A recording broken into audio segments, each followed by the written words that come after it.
Lecciones para la escuela sabática del primer trimestre de 2023. Administrar para el Señor hasta que Él venga. Lección 11 para el 18 de marzo de 2023. Cómo administrarse en tiempos difíciles. Ofrece a Dios sacrificios de alabanza y paga tus votos al Altísimo, e invócame en el día de la angustia. Te libraré y tú me honrarás. Salmo 50, 14 y 15.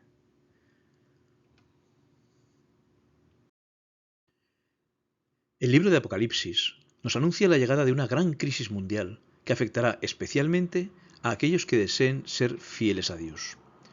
Y se le permitió infundir aliento a la imagen de la bestia, para que la imagen hablase e hiciese matar a todo el que no la adorase.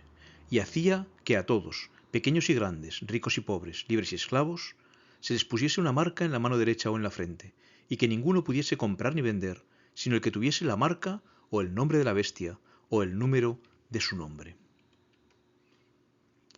¿Qué ocurrirá cuando, por obedecer las leyes divinas, no podamos comprar ni vender? Tal vez, incluso ahora, debamos enfrentar alguna crisis similar a causa de desastres naturales o provocados. ¿Podemos prepararnos hoy, de algún modo, para enfrentar este tipo de crisis? Hagámonos varias preguntas. ¿Quién nos defenderá en la dificultad? ¿En qué o en quién confiar? ¿Qué podremos conservar? ¿Cuáles serán nuestras prioridades? Y finalmente, ¿cómo prepararnos para los tiempos difíciles? ¿Quién nos defenderá en la dificultad? Creed en el Señor vuestro Dios y estaréis seguros. Creed a sus profetas y seréis prosperados. El rey Josafat se había preparado para la guerra. Josafat puso ejércitos en todas las ciudades fortificadas de Judá y colocó gente de guarnición en tierra de Judá, y asimismo en las ciudades de Efraín, que su padre Asa había tomado. Iba pues Josafat engrandeciéndose mucho, y edificó en Judá fortalezas y ciudades de aprovisionamiento. Tuvo muchas provisiones en las ciudades de Judá, y hombres de guerra muy valientes en Jerusalén. Pero era consciente de sus limitaciones. Sabía que no podía hacer frente a la coalición de los diversos pueblos que venía contra él. Pasadas estas cosas, aconteció que los hijos de Moab y de Amón, y con ellos otros de los amonitas, vinieron contra Josafat a la guerra, y acudieron algunos y dieron aviso a Josafat diciendo: contra ti viene una gran multitud del otro lado del mar, y de Siria, y aquí están en Jacezón Tamar, que es en Gadí. Ante esta crisis, no buscó la alianza de otros pueblos que pudieran ayudarle, sino que volvió sus ojos al único en quien podía confiar, Dios. Entonces él tuvo temor, y Josafat humilló su rostro para consultar al Señor, e hizo pregonar ayuno a todo Judá. Y se reunieron los de Judá para pedir socorro al Señor, y también de todas las ciudades de Judá vinieron a pedir ayuda al Señor. Entonces Josafat se puso en pie en la asamblea de Judá y de Jerusalén, en la casa del Señor, delante del atrio nuevo, y dijo: Señor Dios de nuestros padres, ¿no eres tú Dios en los cielos y tienes dominio sobre todos los reinos de las naciones? ¿No está en tu mano tal fuerza y poder que no hay quien te resista? Dios nuestro, ¿no echaste tú los moradores de esta tierra delante de tu pueblo Israel, y la diste a la descendencia de Abraham tu amigo para siempre? Y ellos han habitado en ella, y te han edificado en ella santuario a tu nombre, diciendo: si mal viniere sobre nosotros, o espada de castigo, o pestilencia, o hambre, nos presentaremos delante de esta casa, y delante de ti, porque tu nombre está en esta casa. Y a causa de nuestras tribulaciones clamaremos a ti, y tú nos oirás y salvarás. Ahora pues, he aquí los hijos de Amón y de Moab, y los del monte de Seir, a cuya tierra no quisiste que pasase Israel cuando venía de la tierra de Egipto, sino que se apartase de ellos y no los destruyese. He aquí ellos nos dan el pago, viniendo a arrojarnos de la heredad que tú nos diste en posesión. Oh Dios nuestro, ¿no los juzgarás tú? Porque nosotros no hay fuerza contra tan grande multitud que viene contra nosotros.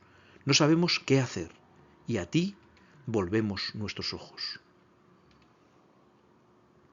Por esta no fue una decisión tomada a causa del miedo o la indefensión. Josafat estaba acostumbrado a servir a Dios.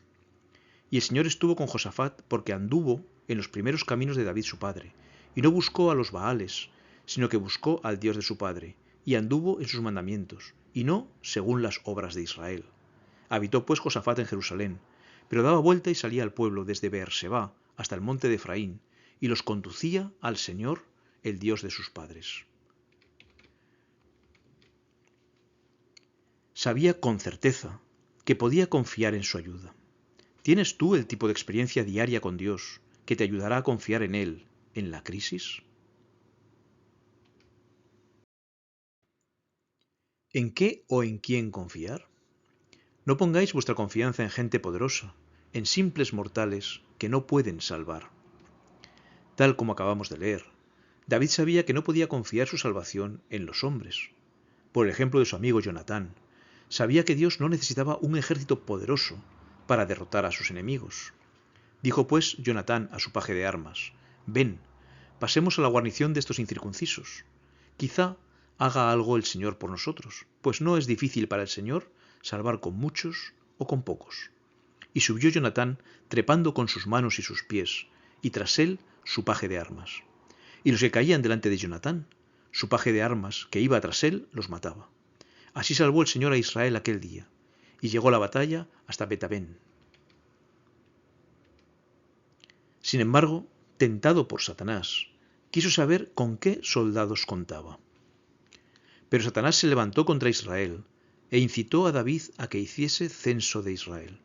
Y dijo David a Joab y a los príncipes del pueblo: «Id, haced censo de Israel desde Beerseba hasta Dan, e informadme sobre el número de ellos, para que yo lo sepa».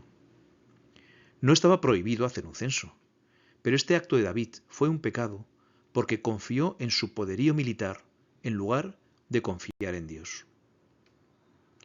Dios está por encima de todas las cosas. Necesitamos ir a Él en primer lugar, antes de recurrir a los medios humanos de liberación. ¿Qué podremos conservar? Puesto que todo va a ser destruido de esta manera, ¿con cuánta santidad y devoción debéis vivir?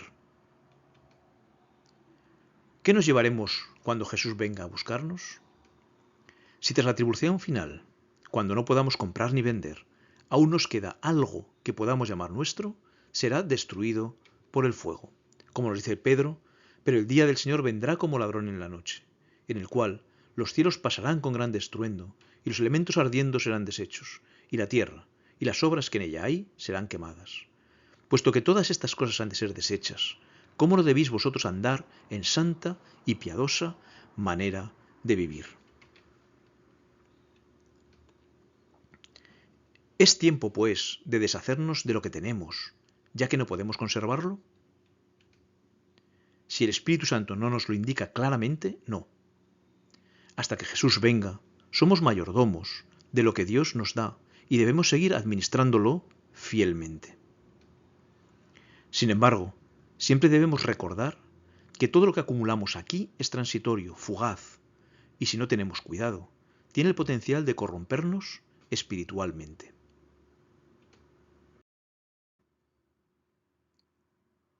¿Cuáles serán nuestras prioridades? Ninguno puede servir a dos señores, porque o aborrecerá al uno y amará al otro, o estimará al uno y menospreciará al otro. No podéis servir a Dios y a las riquezas. Llegará el momento en que tendremos que decidir: servir a Dios y perder nuestras posesiones, o conservarlas y servir a quien merece la pena servir. La decisión que tomemos entonces dependerá de las decisiones que tomamos cada día. Como hemos leído, ninguno puede servir a dos señores, porque o aborrecerá al uno y amará al otro, o estimará al uno y menospreciará al otro. No podéis servir a Dios y a las riquezas. El apóstol Juan nos advierte: no améis al mundo ni las cosas que están en el mundo. ¿Qué hay de malo en el mundo que nos atrae y nos aleja de Dios? Porque todo lo que hay en el mundo, los deseos de la carne, los deseos de los ojos y la vanagloria de la vida, no proviene del Padre, sino del mundo. Filipenses 2:12 nos ayuda a poner nuestra prioridad en lo verdaderamente importante. Ocupaos en vuestra salvación con temor y temblor. Nuestro futuro eterno depende de ello.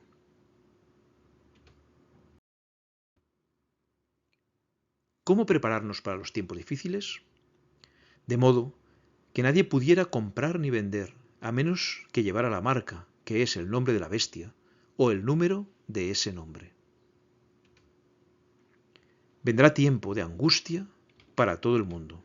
Como dice Daniel, en aquel tiempo se levantará Miguel, el gran príncipe que está de parte de los hijos de tu pueblo, y será tiempo de angustia, cual nunca fue desde que hubo gente hasta entonces. Pero en aquel tiempo se ha libertado tu pueblo, todos los que se hallen escritos en el libro. Y si quieres ser fiel a Dios y guardar sus mandamientos, entonces los problemas serán mayores. No adorar a los sistemas que gobiernan el mundo en esos momentos implicará perder nuestros trabajos y posesiones por ser fieles a Dios. Y engaña a los moradores de la tierra con las señales que se le ha permitido hacer en presencia de la bestia, mandando a los moradores de la tierra que le hagan imagen a la bestia que tiene la herida de espada y vivió. Y se le permitió infundir aliento a la imagen de la bestia, para que la imagen hablase e hiciese matar a todo el que no la adorase. Y decía que a todos, pequeños y grandes, ricos y pobres, libres y esclavos, se les pusiese una marca en la mano derecha o en la frente, y que ninguno pudiese comprar ni vender, sino que tuviese la marca o el nombre de la bestia, o el número de su nombre. Pero sabemos que Dios cuidará de nosotros. Pero fiel es el Señor, que os afirmará y guardará del mal. Muchas son las aflicciones del justo, pero de todas ellas le librará el Señor. ¿Cómo prepararnos para esos momentos? Aprendiendo ahora a vivir dependiendo de Dios y confiando en Él. Una prueba importante de confianza es nuestra fidelidad en la devolución de los diezmos. Si en algo tan pequeño fallamos, ¿cómo afrontaremos la crisis venidera? Si corriste con los de a pie y te cansaron, le dijo Dios a Jeremías, ¿cómo contenderás con los de caballo? Si en la tierra de paz no estabas seguro, ¿cómo harás en la espesura del Jordán? Muchas veces, el que sigue a Cristo se ve colocado en donde no puede servir a Dios y llevar adelante sus empresas mundanales. Tal vez le parezca que la obediencia a algún claro requerimiento de Dios le privará de sus medios de sostén. Cuando aprendamos a conocer el poder de su palabra, no seguiremos las sugestiones de Satanás para obtener alimento o salvarnos la vida. Lo único que preguntaremos será, ¿cuál es la orden de Dios y cuál es su promesa? Conociéndolas, obedeceremos la primera y confiaremos en la segunda.